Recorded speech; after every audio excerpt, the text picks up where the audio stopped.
Pontualmente às 13h01, como de costume, bom dia para quem é de bom dia, boa tarde para quem é de boa tarde. Hoje eu vou mexer com o cérebro de vocês, tá? Hoje nós vamos polemizar um pouquinho. Pessoas que ficam descansando sem nada para fazer estão com a mente mais desocupada, né? E dá para prestar mais atenção em algumas coisas, estudar mais algumas coisas. O tema de hoje é fora de padrão. Tá? E o que isso significa, segundo a minha visão, segundo a visão da Cris, os estudos da Cris, né? Os estudos associados à ciência e um pouco de história. O que quer dizer isso, tá? Vamos começar polemizando, vamos fritar bem a cabeça de vocês, então, tá? Jesus Cristo tinha uma família disfuncional, concordam? Ele não foi concebido de uma forma natural, segundo os registros bíblicos, segundo a história. Tem duas versões segundo a história, né? Segundo a história, é uma versão que a Virgem Maria, né, a mãe dele, adolescente, ela teve Jesus em torno de 13, 14 anos de idade, que ela foi violentada por um soldado romano. Essa é uma das versões da história, né? A segunda versão da história, que ela foi concebida pelo Espírito Santo, ou seja, não teve conjunção carnal. É um ser mais evoluído, que independente da forma que foi concebido ou não, já começou pela sua concepção sendo de uma forma disfuncional, né? Fora do padrão. Jesus Cristo era totalmente fora de padrão. Pelos registros que se tem na época, eram somente 3 que tinham a maioridade, né? Tanto é que nos registros falam que somente 2 discípulos, 2 apóstolos que pagavam impostos. E os impostos eram pagos a partir de 18 anos naquela época, na época romana, na época de Cristo.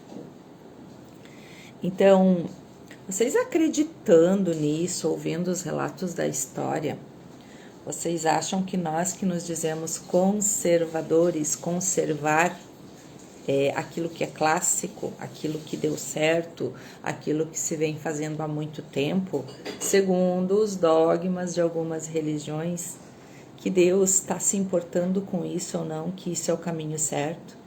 Que se Deus estivesse se importando tanto com isso, já que Ele é a fonte criadora, é Ele quem cria tudo o que há e tudo que existe, nome que vocês quiserem dar, Deus, universo, cosmos, fonte criadora, o criador, você acha que se realmente ele fosse conservador, ele mandaria o seu filho disfuncional em uma família disfuncional para vir salvar os pecados do mundo, conforme a religião coloca?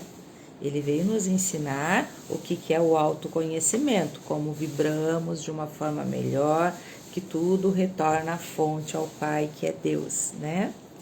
E você acha que Deus, se ele fosse assim tão conservador, ele traria para nossa experiência tantas raças diferentes, tantos gostos diferentes, tantos credos diferentes?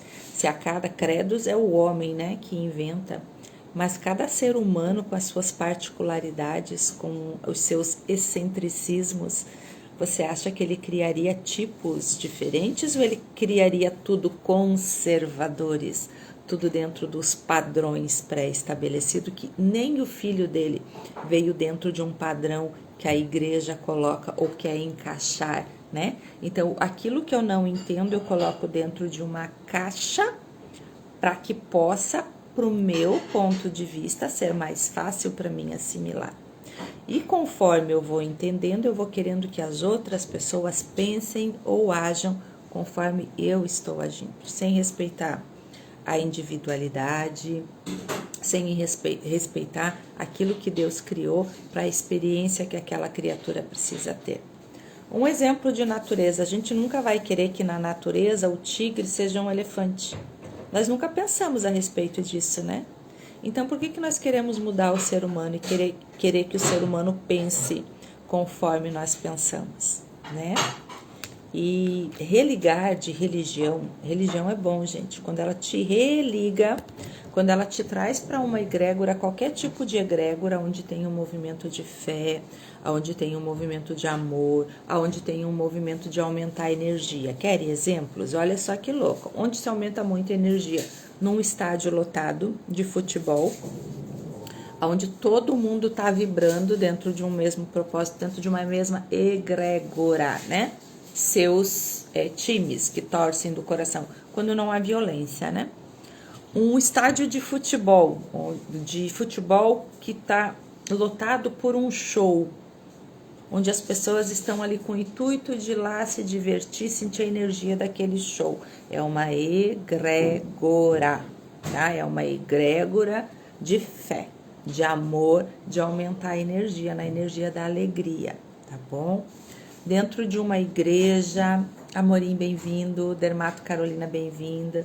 Dentro de uma igreja, de um templo, há uma egrégora de pessoas que comungam dos mesmos princípios, dos mesmos valores, ou pessoas que estão buscando se abastecer de alguma energia que te faça ligar, religar, se aproximar mais da criação do Criador, certo?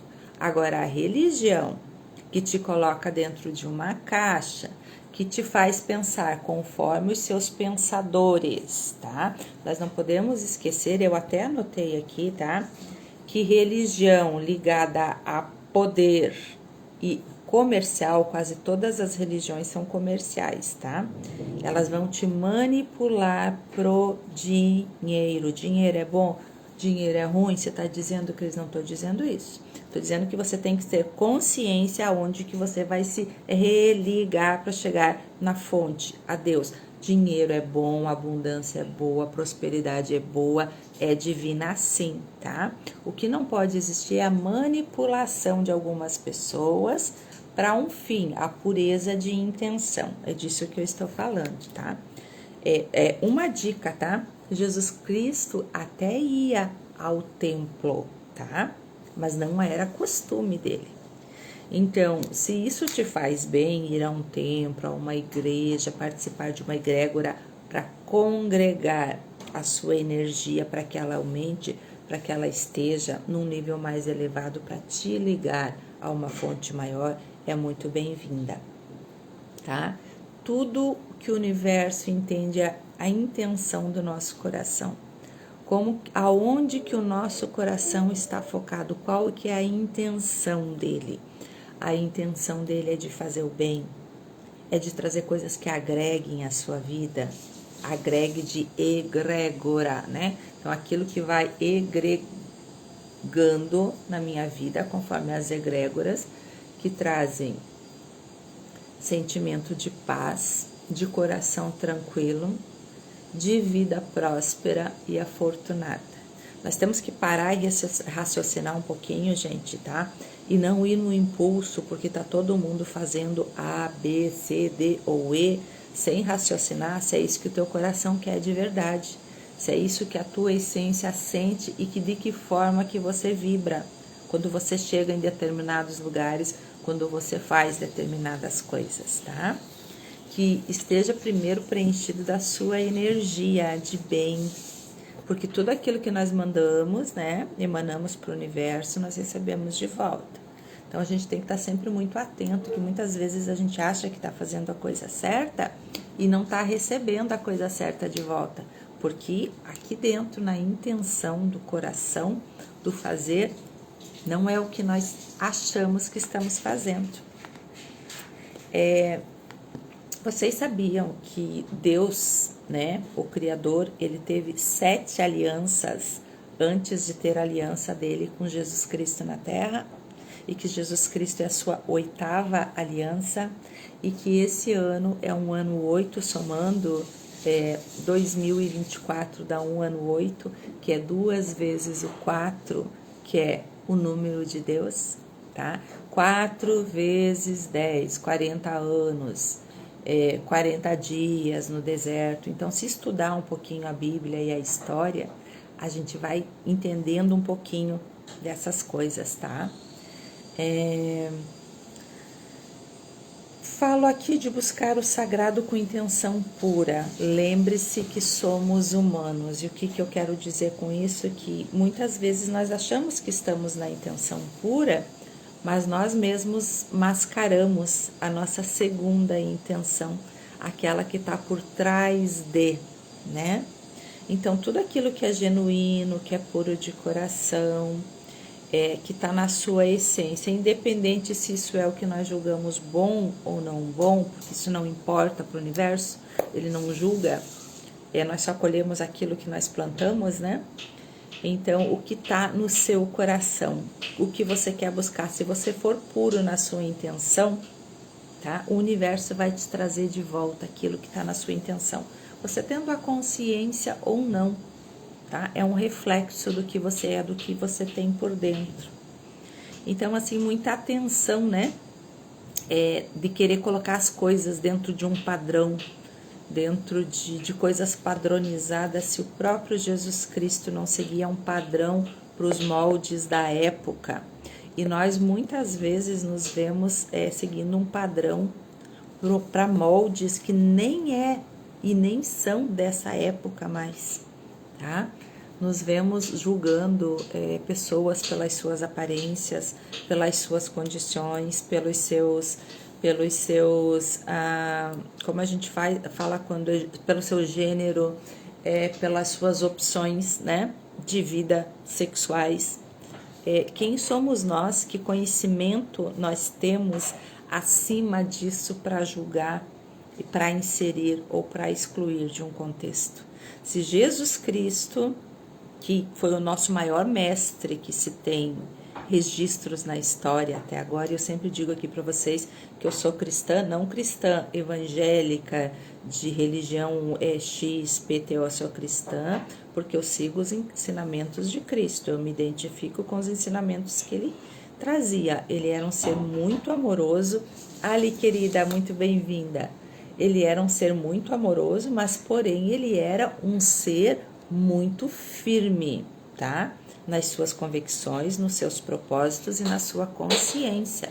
Ele não era um ser de frequentar templos o tempo todo, onde ele não concordava com aquilo que estava sendo praticado lá dentro, tá? Não era de seu costume. O seu costume era pregar em praças públicas e trazer a palavra dentro daquilo que ele acreditava, ele como um ser mais evoluído, mais espiritualizado, trazendo uma nova verdade para suas egrégoras, né? Trazendo essa verdade, vamos imaginar que qualquer um de nós, vou me colocar aqui como cobaia, que eu encontrei uma máquina do tempo ou uma maneira de voltar a 2000 anos, 2024 anos atrás, e falar tudo isso aqui para esse povo dessa época romana. Em primeiro lugar, que eu nem falaria, né, gente, porque eu sou mulher, né? Em segundo lugar, porque eu tenho os olhos claros, né, o que me defamaria mais ainda para a época. Então, se fosse falando de física, fosse falando da mecânica quântica, fosse falando da ciência, fosse falando da metafísica, tudo associado à religião e tirando todos os preconceitos que lá hoje em dia ainda existem em um número muito grande, se lá naquela época chegasse falando tudo isso, vocês acham que eu teria voz dentro de templos? Colocando a minha verdade, colocando os meus preconceitos, a maneira que eu fui moldada, a maneira que eu fui criada? Então, nós temos que ter muito cuidado, só a verdade vos libertará, no sentido de o mundo e as coisas são do tamanho que eu conheço. E muitas vezes aquilo que eu conheço não serve para o meu aprendizado. Então, eu tenho que sim sair do padrão, sair da caixa, pensar de um outro jeito para ver um outro horizonte, para ver um outro norte. Como eu sempre costumo dizer para vocês aqui, preciso subir um pouco mais a montanha para ver o que tem em cima daquela montanha, para mim ver o todo. Certo? Então, assim, você só vai se enquadrar, encaixar em padrões que vão te fazer você se ligar ao divino, à criação, ao Criador, tá? Muitas vezes nós temos sistemas, né? E a gente acha que nós temos que honrar a sistemas que estão dentro de um padrão que não serve mais para nossa evolução. E tá tudo bem? E tá tudo bem se isso te traz paz, se isso te traz conforto, se isso traz fluidez para sua vida. Então, não existe o certo e o não certo. Existe a sua experiência, existe a minha experiência. E o que eu vou fazer com a minha experiência? E será que com a minha experiência, Cláudio, bem-vindo, será que com a minha experiência eu posso beneficiar outras pessoas? Será que eu posso trazer um pouco de consciência para as pessoas raciocinarem de um outro jeito, pensarem de um outro jeito, ter uma outra visão para onde que aquele tipo de pensamento possa te levar? Vamos pensar, né? Então, assim, não vamos engessar tudo. Eu tô com o pé imobilizado aqui. Olha só. Então, não vamos engessar tudo para que seja de um jeito só. Tom, muito bem-vindo. Vamos abrir, flexibilizar um pouco mais as nossas ideias, os nossos pensamentos, o nosso caminhar, né? O nosso desfilar pela vida dentro de outras egrégoras. Para aí, ali tem uma egrégora que ela está falando de amor. Não é exatamente do jeito que eu não penso exatamente assim como religião, mas ali tem um movimento que tem muito amor. Deixa eu entrar dentro desse movimento, ver o que ele me diz, o que é bom para mim trazer para o meu aprendizado, né? Viagens, religiões, culturas, artes, esportes, músicas, lives, aquilo que for bom para o meu crescimento e para dilatar a minha consciência, aumentar a minha consciência, aumentar o meu cérebro, que me torne uma pessoa melhor, que me torne uma pessoa mais compreensiva, que me torne uma pessoa mais amorosa, que mal tem? Por quê? Só porque alguém colocou que aquilo não é certo? Só porque alguém que estava lá dentro de um padrão, de um sistema, de uma caixa, e sabe-se lá qual a intenção que a pessoa tinha por trás disso, e ela colocou como certa, e aí eu preciso seguir isso? Aí eu vou seguir tudo isso porque a sociedade, porque o padrão está dizendo que é bonitinho e que tem que ser assim, mas lá no fundo eu sei que falta alguma coisa dentro de mim, que eu tenho um vazio, que alguma coisa está faltando, que eu não me sinto completo, que eu me sinto engessada, imobilizada no meu sentir ou no expressar aquilo que eu estou sentindo. E com essa vibração baixando, eu vou deixando de ter novas experiências e influenciando mais pessoas para que se sintam tão bem assim dentro dos seus propósitos. Essa é a nossa reflexão de hoje, tá? É fora de padrão. Pensar fora da caixa. Não ser só mais um na multidão. Não ser só mais um, só mais uma que faz tudo que os outros fazem. Você é único, única, tá? Identidade única, único. Começa a pensar mais por você e se questionar mais. O que realmente me faz vibrar melhor? E se o que me faz vibrar melhor é fora de padrão de tudo aquilo que eu aprendi, não tem problema nenhum. Contanto que você esteja feliz. Vamos ver quem é que está aqui. Eu prometi que ia ser vídeos curtos, né? Ana querida, bem-vinda. Carolina Feijó. Hernando Amorim. Alessandra. Gilbert. Cláudio Scopel e o Tom. Muito bem-vindos, gente. Então vamos encerrar rapidinho hoje, né? Só pra gente refletir. O que é ser fora de padrão? O que é não ser só mais um na multidão? Beijo. Uma boa terça-feira para todos vocês.